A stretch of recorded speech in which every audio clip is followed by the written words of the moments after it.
Je voudrais aborder maintenant un sujet d'actualité, l'extrême droite. Sur l'extrême droite, et je ne m'éloigne pas du sujet, vous allez voir, j'ai deux choses à dire. La première, c'est que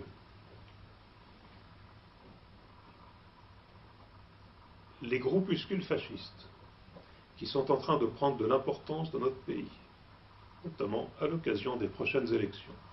Vous voyez, je dis les groupuscules fascistes. Je surveille beaucoup mon langage. Quand vous voulez boycotter quelque chose, je vous donne un truc, vous en parlez au pluriel, déjà, et vous ne citez pas son nom, mais vous le caractérisez. Donc je dis les groupuscules fascistes. Surtout que les groupuscules fascistes en question auraient dû rester, depuis les années 1980, des groupuscules.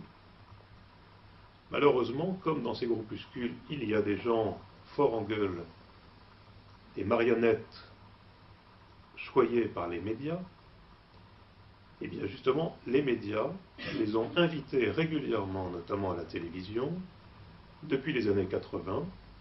Pourquoi? Pour faire de l'audience.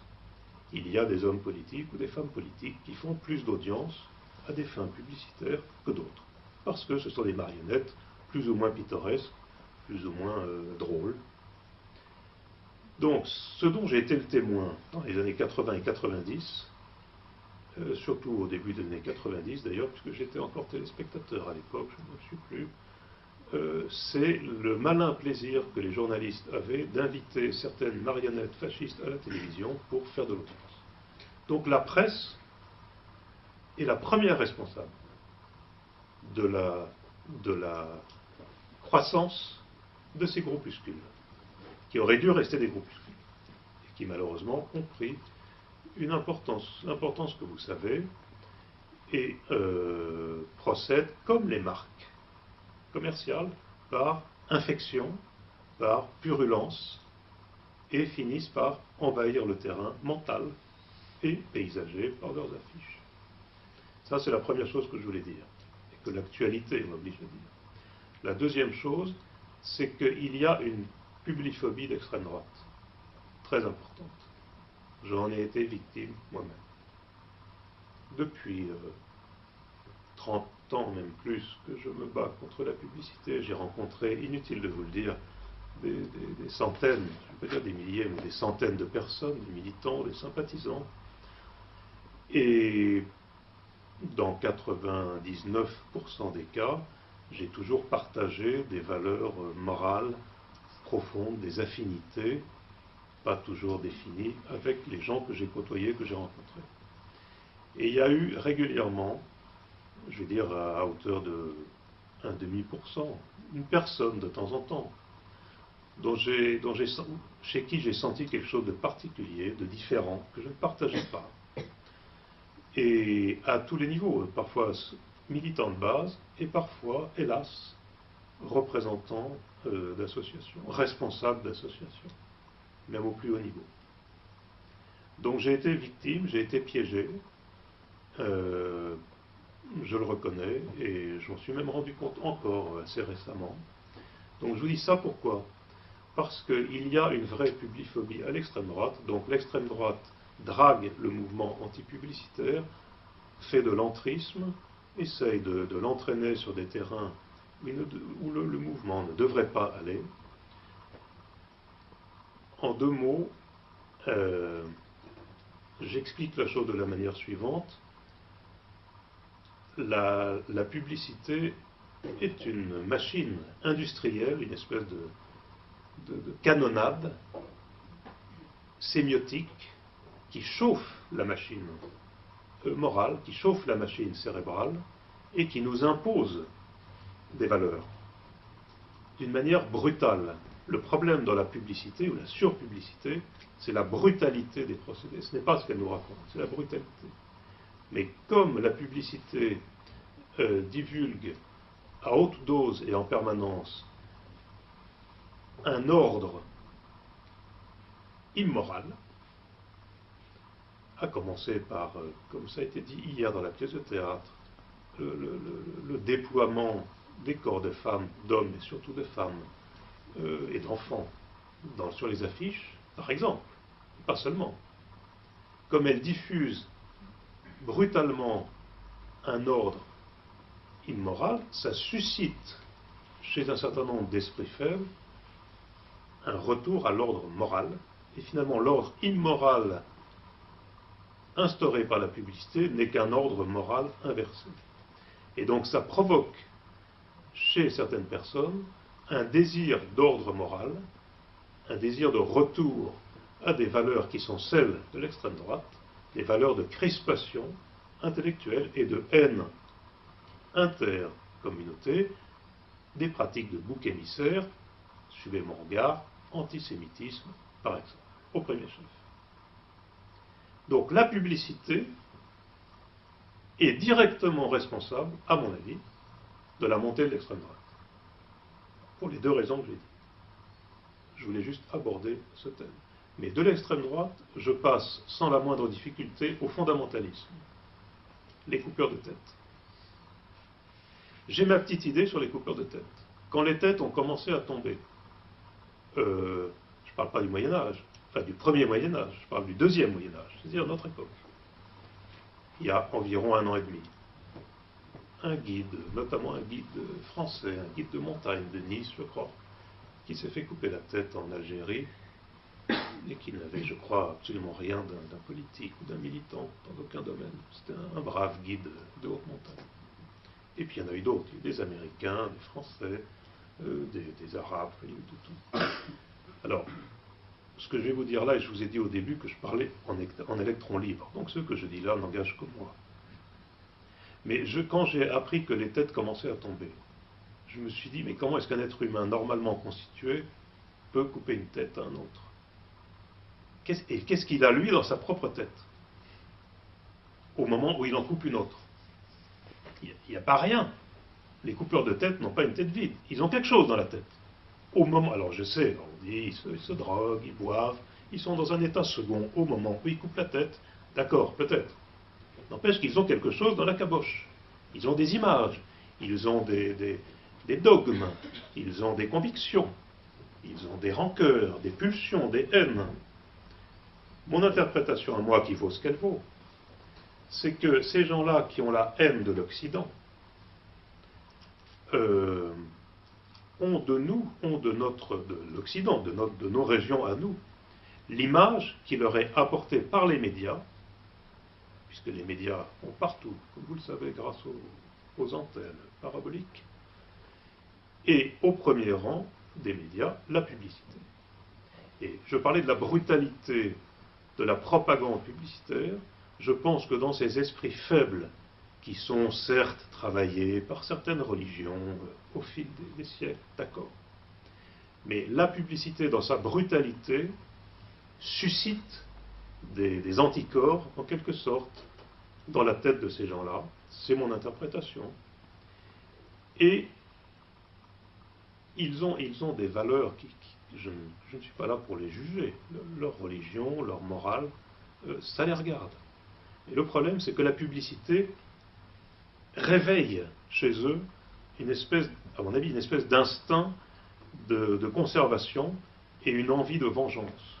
Et en coupant les têtes, ils décapitent l'Occident, l'image qu'ils s'en font, qui d'ailleurs n'est pas fausse, mais surtout la caricature qu'ils en reçoivent chez eux à travers la télévision et les médias en général. Donc la publicité, par le dévoiement paysager, le dévoiement iconique, le dévoiement moral qu'elle pratique à haute dose et brutalement ici, provoque une réaction d'ordre moral, je l'ai déjà dit, mais aussi de fanatisme, de fondamentalisme et de fanatisme religieux. Donc je fais le lien entre les deux. Je ne suis pas en train de les excuser, les coupeurs de tête, mais j'essaye d'expliquer, parce que quand on parle des coupeurs de tête comme d'une mauvaise herbe, et qu'on essaye de les bombarder avec des avions, et qu'on se dit on en a tué 30, on a bombardé tel lieu, tel camp, etc. On n'a rien, on n'a pas résolu le problème. On a beau couper quelques mauvaises herbes, le terrain n'est pas amendé. Ce qu'il faut, c'est amender le terrain. Sinon, les mauvaises herbes repousseront toujours. Et le terrain, c'est qui? C'est moi. C'est vous, c'est nous. Et là, je retombe dans la thématique qui est chère aux antipublicitaires, et notamment aux adeptes de la décroissance. C'est-à-dire que notre mode de vie, ici, en Occident, dont nous sommes responsables, le mode de vie sur lequel nous avons plus ou moins de pouvoir, est directement responsable et la cause de ces visions qui, à mon avis, habitent les coupeurs de tête et qui sont des visions, certes exagérées, fanatiques, mais, enfin bon, voilà. J'espère que vous m'avez compris. C'était un couplet. J'ai lu dans la presse il y a quelques semaines, et c'est bizarre, on n'en a pas beaucoup parlé. J'ai lu des articles il y a un mois à peu près, sur des informations émanant de certains hauts fonctionnaires de la police française à la suite du début des bombardements de l'organisation État islamique. Pour une fois, les journalistes ont raison quand ils disent organisation État islamique. Ça, c'est très bien. Ils ont cessé de dire État islamique, parce que ce n'est pas un État, c'est une organisation. Il y a des hauts fonctionnaires de la police française qui ont lu, et ça n'a pas été repris à la radio, je n'ai pas entendu, qui ont dit que la France, depuis que nous bombardons l'État islamique, c'est depuis à peu près un mois ou deux, doit s'attendre à son 11 septembre. Et ils disent, la question n'est pas de savoir si on va l'avoir ou pas, le 11 septembre, en France, on va l'avoir, mais ce qu'il y a, c'est qu'on ne sait pas où ça va se passer, mais ce qui est sûr, c'est qu'on va l'avoir, dans les mois qui viennent. Et d'ailleurs, ça me semble personnellement tout à fait vraisemblable et logique. Ce qui ne veut pas dire qu'il ne faut pas bombarder. Ne me faites pas dire ce que j'ai fait. Mais ça ne suffit pas. Bombarder, ça ne suffit pas. Il faut aussi se remettre en question. Mais la police française essaye de deviner les cibles potentielles pour le 11 septembre qui va nous tomber sur la gueule bientôt. Et comme par hasard, une de ces cibles, d'ailleurs j'ai été étonné qu'ils le mettent dans la presse, parce que je suppose que l'organisation État islamique lit les journaux français comme tout le monde, c'est un centre commercial, tiens, comme par hasard. Le centre commercial de la Défense à Paris. Intéressant. C'est pas la Bibliothèque nationale, ce n'est pas le cirque d'hiver, c'est un centre commercial.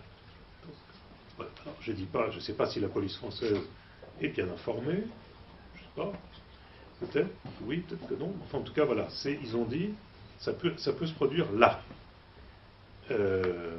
C'est tout à fait, ça corrobore ce que je vous disais tout à l'heure, à savoir que s'ils prennent comme cible un grand centre commercial en France, qu'est-ce qu'un centre commercial sinon une vitrine publicitaire, par définition. Enfin, je voulais juste rebondir, parce que tu as parlé des centres commerciaux, et c'était l'occasion pour... J'ai plusieurs questions et quelques rectifications à suggérer à la conférence, à ce que tu as dit. Au niveau, les rectifications, elles sont toutes petites. Sur le nombre de barbouillages depuis 10 ans, je pense que c'est plus que ça, parce qu'à Paris, c'est quelque chose comme 70, et à Lille aussi. Et après, il y a Rouen, beaucoup, Tours. Donc ça doit être entre 200 et 300. Je pense que c'est plutôt au moins 300. Ouais. Oui, d'accord. Et l'autre rectification, la pièce de théâtre, pour l'instant, elle est dédiée à personne. Il n'existe pas sous forme de texte et jamais elle a été dédiée au Rimbaud. Ah oui, c'est vrai. Pour l'instant, elle n'est pas dédiée à Madame. Tu as raison. Mais... C'est metteur en scène. Mais elle pourra l'être un jour, si un jour elle est oui, dédiée. Voilà. Tu as raison. Si elle vient d'avoir. Je me suis laissé emporter dans mon enthousiasme. Si tu l'invites. Ensuite, au niveau des questions, en fait, je me demandais... en fait, j'ai noté, parce que j'ai trouvé ça vraiment très intéressant, différents points que tu as dit et qui finalement sont complètement reliés les uns aux autres, sur la montée des groupuscules d'extrême droite, les coupeurs de tête, et toutes ces choses-là qui finalement, que tu relis à la publicité, très directement. Et je trouve, enfin, vraiment là je me suis dit, c'est des pensées que j'ai déjà eues, et c'est vrai que je les ai jamais lues ni entendues nulle part. Et je me demande, est-ce que déjà là, il y a déjà eu, enfin, finalement toutes ces choses-là, ça date d'il y a 2-3 ans, enfin, ça dépend comment on compte pour l'extrême droite, mais je veux dire, est-ce qu'il y a déjà eu des publications là-dessus, parce que je trouve ça très intéressant, ou est-ce que toi tu pourrais finalement te pencher là-dessus dans l'écriture, parce que je me suis aussi posé la question, j'ai noté aussi Je suis Charlie, parce que tu l'as pas dit, mais c'est une réponse publicitaire à la publicité des coupeurs de tête aussi, et qui aussi, Je suis Charlie, qui aussi est quelque chose qui, enfin, selon moi, hein, après tout le monde, qui est voilà, un logo qui ensuite n'a donné lieu à rien, parce que ceux qui revendiquaient le partage de ce logo, c'était pour créer un monde meilleur, se dire en réponse à cet acte terroriste, on va faire Je suis Charlie, et puis tout le monde va s'allier, et puis les gouvernements vont trouver des solutions. Enfin, moi, je pense que beaucoup de gens y ont cru à ça, et bon, j'y ai pas trop cru personnellement, mais donc du coup, je me dis, est-ce qu'il y aurait une réflexion à faire là-dessus aussi, parce que finalement, c'est aussi l'usage de la publicité qui ne sert jamais une bonne cause. Parce que même quand elle veut servir une bonne cause, c'est-à-dire unir tout le monde et jamais user de la violence, c'est un peu ça, Je suis Charlie, elle n'y arrive pas. Au bout de 3-4 mois, c'est plus qu'un logo finalement, c'est plus qu'une vague idée qui ne débouche sur rien de concret. Et donc voilà, enfin, bon, c'est un ensemble de questions. Oui. Sur la conceptualisation du rapport, ton intervention me rassure, parce que c'est quasiment la première fois ce soir que j'ai abordé les sujets que j'ai abordés avec vous concernant l'extrême droite et le fondamentalisme. Vous pouvez imaginer que je fais des conférences toutes les semaines, et non, c'était la première fois que j'en parlais. Donc, et j'avais très peur d'en parler, je vous dis franchement. Donc je suis rassuré de voir que tout le monde n'est pas parti. Donc ton intervention me rassure, puisque ça veut dire que j'ai été à peu près compris. Mais il faut bien comprendre que ce sont des interrogations. Il faut aborder ces sujets-là avec doigté, délicatesse et humilité.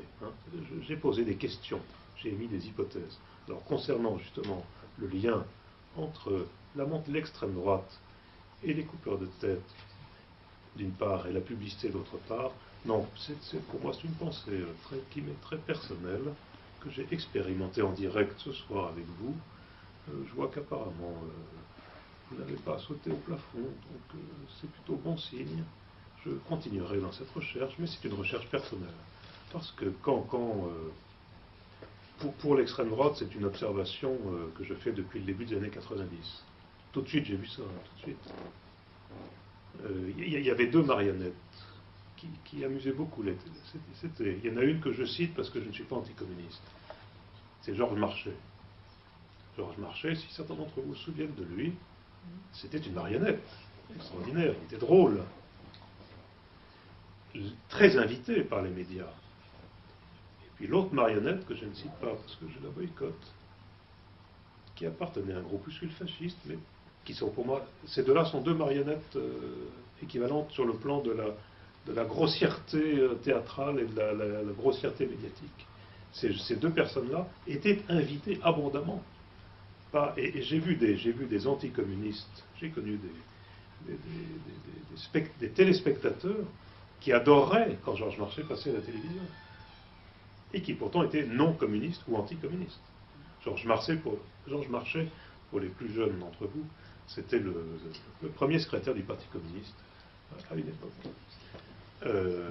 dans les années 70 et 80. Donc ça, c'est une réflexion qui m'est tout à fait personnelle, parce que j'ai été témoin de ça pour l'extrême droite. Pour ce qui est du rapport avec les fondamentalistes, d'une certaine religion, qu'on n'a pas le droit de citer, c'est une interrogation que j'ai. Parce que tout de suite, ça je vous dis, c'est mon côté chrétien. Quand ils se sont mis à couper les têtes, on a dit « Ah, c'est les méchants, ce sont des monstres ». Non. Un bon chrétien, comme je ne suis pas, ou comme je l'ai été dans le passé, évite toujours de considérer que l'autre est un monstre. Il n'y a pas de monstre. Le monstre, c'est souvent moi. Le monstre, c'est souvent mon rapport au monde, et c'est souvent ma responsabilité. Enfin, tous les écologistes et tous les décroissants le savent, nous sommes directement responsables de l'état du monde, chacun individuellement, dans son mode de vie. Donc, quand on a commencé, quand ce premier Français, qui était ce guide de haute montagne niçois, a été décapité, j'ai essayé de comprendre, mais simplement par mes élucubrations personnelles. Je n'ai pas jeté la pierre au coupeur de tête. Je me suis dit, ils ont quelque chose dans la tête. Au moment où on coupe une tête, on a quelque chose dans la tête. Et ce qui m'a obsédé, c'est de savoir, mais qu'est-ce qu'ils peuvent avoir dans la tête? Voilà. Et vous avez peut-être vu cette image incroyable, c'était il y a 3 ans à peu près, à Londres. Ça se passait dans les rues de Londres. Vous avez peut-être vu des images incroyables de cet égorgeur qui a égorgé quelqu'un, un Londonien, en pleine rue, qui avait les mains rouges de sang, et qui a été filmé par la télévision, et qui a eu l'aplomb de parler à la caméra, alors qu'il avait un couteau de boucher dans une main, et ses 2 mains étaient rouges sang, et de présenter ses excuses. Ça vous dit quelque chose, non? C'est une dame surtout qui est venue lui parler, elle a eu du courage, il y a une dame. Oui, c'est ça, il y a une dame qui est venue lui parler. Qui était là et qui a parlé à cet homme. C'est ça, c'est cette affaire-là. Et j'ai été sidéré de voir l'aplomb avec lequel ce tueur qui venait d'égorger un passant s'est tourné vers la caméra pour présenter ses excuses en disant, mais est-ce que vous vous rendez compte de ce que vous faites, vous les Occidentaux, à nos femmes et à nos enfants dans mon pays, là-bas? Il a eu le temps de dire ça. Donc ces gens-là qui commettent ce genre d'actes, certes, ont l'air d'être des monstres, mais je pense que ce sont des productions ce sont nos créatures, en quelque sorte, très très indirectement. En tout cas, il faut s'interroger. Ce qui est important, c'est de s'interroger pour savoir, de moi, petit occidental moyen, jusqu'à cet acte monstrueux qui vient d'être perpétré là-bas, il n'y a pas un fossé. Il y a un fil. Et ce fil, qu'est-ce que c'est? Quelle est la réaction de cause à effet entre mon mode de vie d'occidental et l'image de l'Occident qui certainement est dans le crâne de ces gens-là au moment où ils décapitent? C'est ça qui m'obsède personnellement, et je ne peux pas croire qu'il n'y a pas de lien entre les deux. Voilà. Mais c'est une interrogation personnelle. Donc non, je n'ai pas vu de texte dans ce sens-là. J'ai écrit dans le Publiphobe, que j'ai abordé un peu le sujet il y a quelques mois, 1 ou 2 fois. Mais voilà. Mais c'est assez dangereux, parce que on a vite fait de passer pour un suppôt de l'intégrisme. Si on commence à avoir l'air de justifier les actes de ces gens-là, parce qu'on dit ils font ça, parce que nous nous comportons de cette manière en Occident. Très dangereux, là. C'est un peu de la dynamite. Mais moi je trouve une explication qui peut justement dire comment ces gens s'amènent à devenir extrémistes. C'est-à-dire vous... Effectivement, en disant ce que vous venez de dire. Ça me rassure. Ça me rassure, parce que je doute beaucoup dans mon interrogation. Si, vous avez, il y a des choses que vous dites qui sont tout à fait dangereuses. Je suis très rassuré. Pour moi en tout cas. Bon. C'est comme un retour de manivelle. C'est comme un retour de manivelle, dit-il, c'est ça. L'effet papillon quand même. Mais mettez-vous à la place du musulman moyen qui a les valeurs qui sont les siennes, que je ne juge pas. J'ai pas lu le Coran, j'aimerais lire le Coran. Pas très éminent, mais j'ai envie de le lire. J'ai ça comme projet. J'ai pas lu la Bible non plus. Et j'ai envie de les lire. Mais mettez-vous à la place du musulman moyen, avec ses valeurs qu'on lui a inculquées depuis son enfance, le spectacle qui est fait, le spectacle que l'Occident, avec sa publicité, avec les séries américaines. C'est pas une question, c'est juste une réaction. Est-ce que j'ai bien entendu que vous avez comparé les événements du 7 janvier, enfin, les auteurs des événements du 7 janvier à BFF? Oui, oui. D'accord. Ça me gêne vachement d'entendre cette comparaison-là, en fait.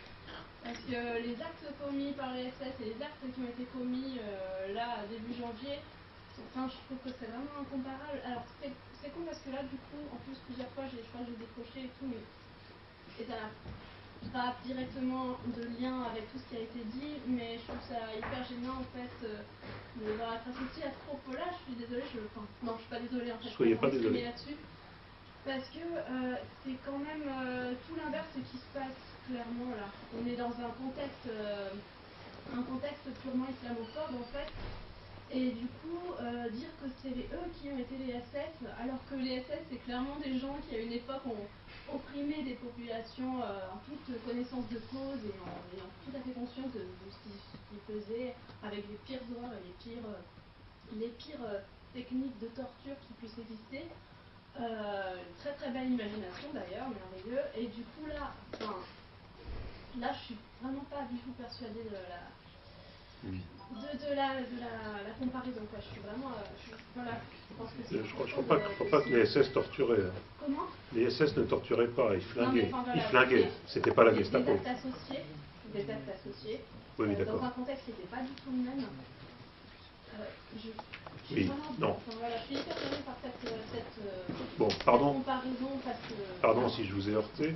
Je voulais simplement dire que c'était l'image de deux individus débarquant avec des kalachnikovs, des mitraillettes et flinguant des innocents. Voilà. Bon, c'était là la forme, l'aspect, si vous voulez. Voilà. Mais sur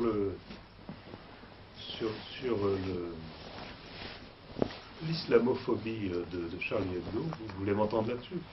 Non, moi je dis que.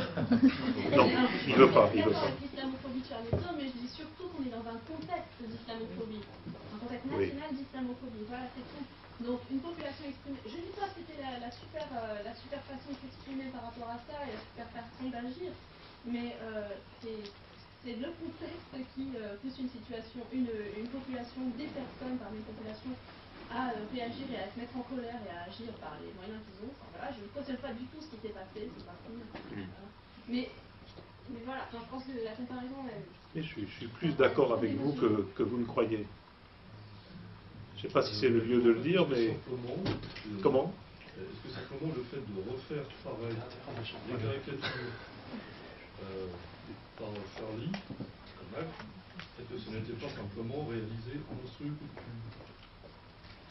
Pour Charlie. Alors, tu entends Enfin, moi j'ai la réponse, mais si on parle de ça, ça risque de dégénérer en propos de comptoir. Je ne sais pas si c'est. Alors justement, il y a un comptoir là-bas. Mais en fait, mais je pourrais, mademoiselle, vous répondre quand nous serons devant le comptoir. J'ai quelque chose à dire là-dessus. D'accord. Moi, je vous invite, je vous invite à aller dans le. Attends, juste prenez ça si vous voulez. Tristan, c'est à 23h qu'on est censé mettre tout le monde dehors. Dans 10 minutes, c'est pas super. En tout cas, merci d'être venu. On peut se retrouver dehors, au bar. Et merci à Yvan. Merci à Yvan.